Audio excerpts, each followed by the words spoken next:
We're off to Democrat of the Day to start us off this week. We head up to 38B.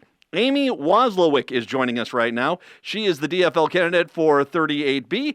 She ran back in 2016. She's running again, and she basically, with that 20-point swing that's happened since Trump took office, there's a decent chance the DFL can pick up 38B, and it's a really good opportunity for us. Amy's kind enough to join us right now and talk about her campaign. Hi, Amy.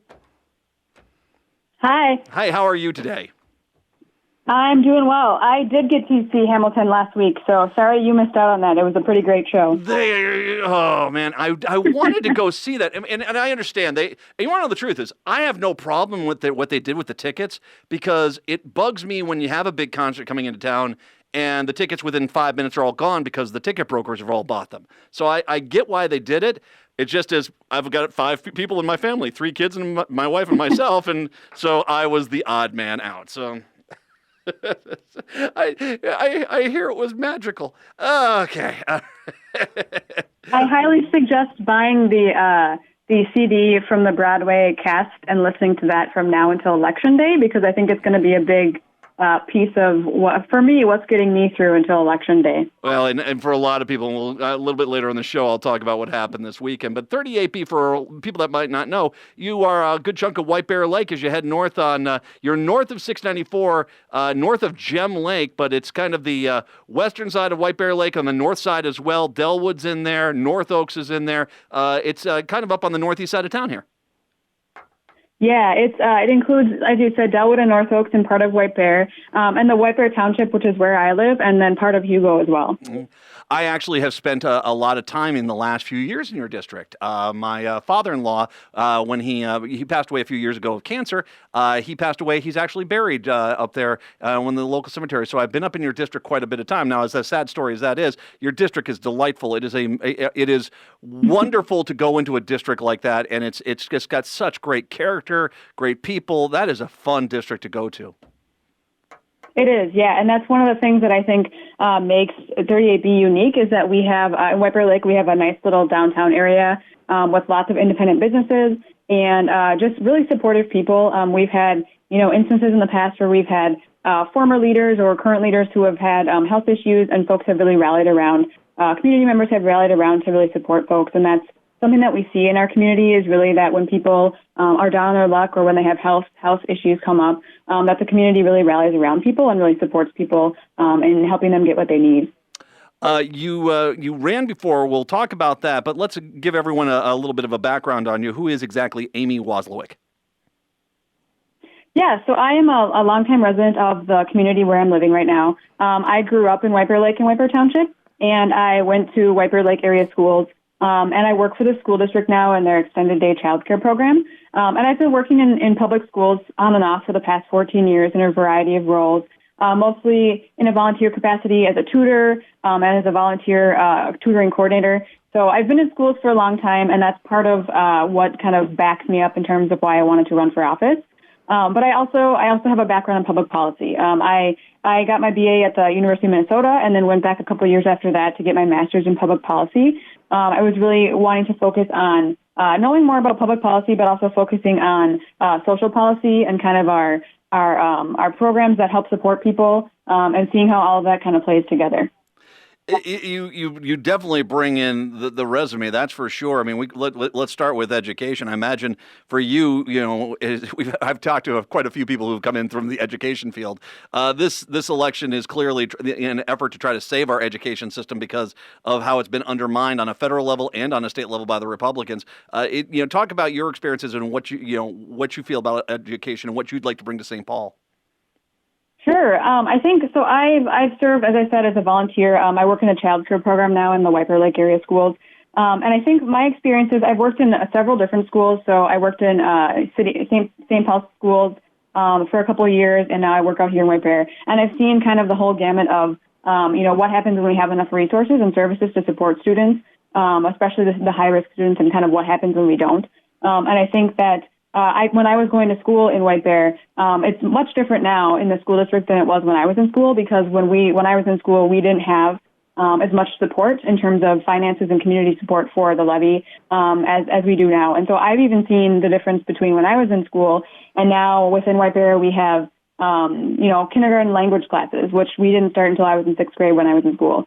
We have career pathways programs, which we did not have when I was in high school. So I think that I've seen kind of the difference between what happens when we have, our schools are well supported and when they're not. And I think that that's a big piece of why I'm a big proponent of making sure that we're fully funding our public schools.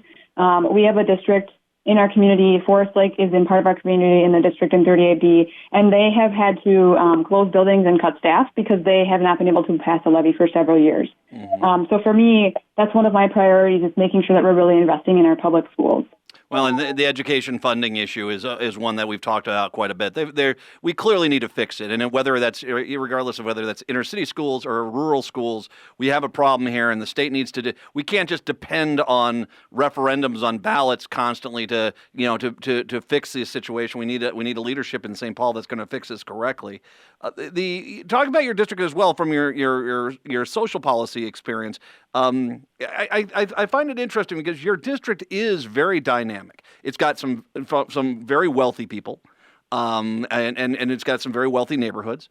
It also has got working class neighborhoods. I've been up in those working class neighborhoods myself, and so it is dynamic. Talk about the uniqueness of 38B as far as social policy. I think one thing that I think of when I think of, the district is that the folks who are not being included and the folks who are being left out. And in my time with the school district, we have a program in White Bear that provides food for students to take home on the weekends, so that they are able to make sure that they're eating, that they have meals on the weekends for students who maybe are homeless, or for students who don't have the resources, families who don't have the resources to support that over the weekend. So I've seen those students. I know those students. They're in our school district. They're in our community. I know that we have a significant number of homeless families who are attending our public schools as well. So I think for me, really what I hope to do in the district is to really represent those folks who have kind of been left behind. The folks that it makes it, it's easy to not see it when we have, as you're saying, the community here that has lots of wealthy folks, middle class folks, working class folks.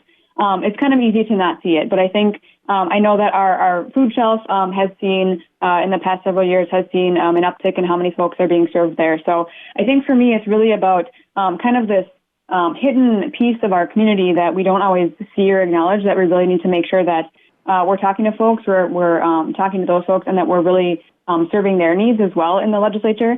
I think it's easy when, people have money or a loud voice. Those are the ones that we kind of tend to hear from. But it's not always the folks who really need the things that our government provides that we're hearing from. Amy Wazlawik is joining us. 38B is the district. She's our Democrat of the day. Your district, I would be remiss if I didn't mention transportation issues. You are a growing part of the metro area. As a matter of fact, very easy to understand why. It's a very nice area. You are south of the 35 EW split up in the North Metro, so you kind of are close to the metro. You're a real great area too. I mean, like I said, before I started going out there, I didn't realize how much it developed and how great that was. It's a really cool area. The transportation, I mean, you got 61, you got 35. They unweaved the weave down in the, which is south of your district, but still, I imagine the transportation and making sure the transportation stays up to date with the growing population is a priority as well for you. Yeah, and I would say, one thing that I've heard from a lot of residents is we do have, we're going to be part of the Rush Line project. So that is a project that's going to be coming into downtown White Bear Lake. Eventually, and they're in conversations right now about where they're going to put kind of the main station for that project, because they had talked about doing it in a certain area in downtown White Bear Lake, and that is something that folks aren't really happy about. So they're looking at some additional options there. I think beyond that, we're seeing a need as our community and our state, frankly, ages, that we're going to have a bigger need for different transportation options for seniors as well. And that's certainly something that I've heard from seniors in our community is, we have Metro Mobility for folks with disabilities. We have some other services, New Tracks in our community that helps folks who need transportation.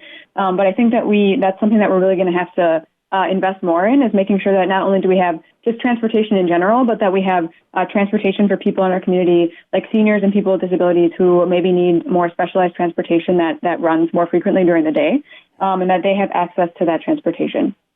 As you've been door knocking, and once again, you ran against Matt Dean before. Am I correct on that? I'm correct on that, right? And Yep. you were, but I mean, then that was a Trump year, and I mean, he did very well. But once again, we have seen a very definitive 15-point swing. I don't think the actions of the last few weeks are going to help the Republicans even on the local levels. And so this seat is definitively within play. Talk about your experiences door knocking and talking to the community, and how it's differed from 2016 to this time around. Sure. Well, certainly we started door knocking in April, and we've been having conversations. The topics have kind of changed. Certainly healthcare is still a really big issue. It was a big concern back in 2016. It's still a big concern now. But I think we've seen some other issues pop up that maybe weren't as big on people's minds last time. One of the biggest ones in the middle of the summer was people talking about political division, which I think we're seeing everywhere. I was just reading a New York Times piece about it, actually. And so I think we're seeing that as an issue, and people talking about how the legislature doesn't work very well when people are playing political games, and how do we make sure that we're not waiting until the very end of session with all these big bills and cramming everything in there in hopes that something gets passed. And then when it gets vetoed, even knowing that Governor Dayton had said, like, I don't like these things, we're not going to pass this bill. I think that people, we have to work together and figure out a way to we can't be doing that. I don't think it's not good for legislators because they don't always know what's in there, but it's not good for the people of Minnesota to have these huge bills that nobody really knows what's in there, and there's no time to look at it. There's no time for people to know what's in there, to know what's being voted on. And I really think that we need to stick with what we've done, what should be what we're doing, which is making sure that we're doing single subject bills, and that we're really focusing on keeping policy and budget stuff separate, so that we can pass policies. We can pass distracted driving legislation. We can pass a penny a pill bill for opioid addiction purposes. Those are things that we should have done that are widely supported by folks in Minnesota that should have been done, and they weren't. Some of these things weren't done because they were kind of thrown into this giant bill. So that's been a huge concern that I've heard from folks this time around that I didn't hear about in 2016. Well, and the other element of that, and we've talked a lot about that, there are a lot of people that just that one thing alone, this last legislative session, the Omnibus Prime bill, they basically, that was enough for them. They'd had it and they're running because that you can't have over half that bill were items which the majority agreed on.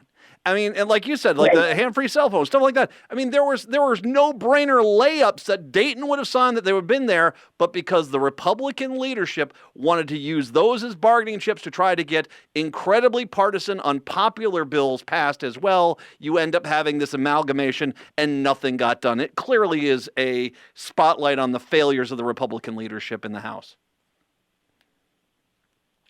Yeah, and I think that this session, it certainly was, but I also will say that Democrats have done this too. It's not a one-party thing with putting a bunch of stuff in a bill and hoping that it passes. And I really hope that that's an issue that we can come together, no matter our party, no matter kind of where we fall on the political spectrum, and say, we're here representing the people of Minnesota. We're not representing our own, our own little things that we want to do. So if we're here representing Minnesotans and they're telling us that we should not be doing it that way, then we need to change it. And we need to do it in a way that works better for folks and that's more transparent, and that we actually know kind of what's going on and what's in these bills. And I understand we don't like we don't like the partisan stuff, but the reality is I never saw the Democrats try anything like Omnibus Prime. That was disgusting beyond disgusting.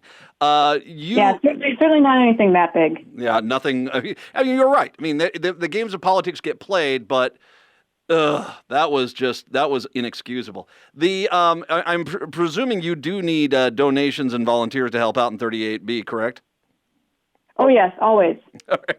I want people to go to Amy's website. It's Amy Wazlawik. Now, it's Wazlawik, correct? Yep, that's right. And Amy is AMI, so it's AMIWAZLAWIK.com.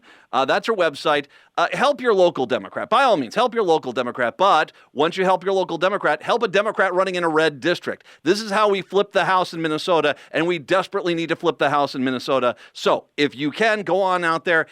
Go to Amy's website, volunteer, donate, and got a month left here for door knocking. So we need it. This is crunch time. This blue wave is not going to happen on its own. What are you doing to make that blue wave happen? That's what I've been saying. I'm going to continue to say that. Go help Amy in 38B. That's one way to help things out.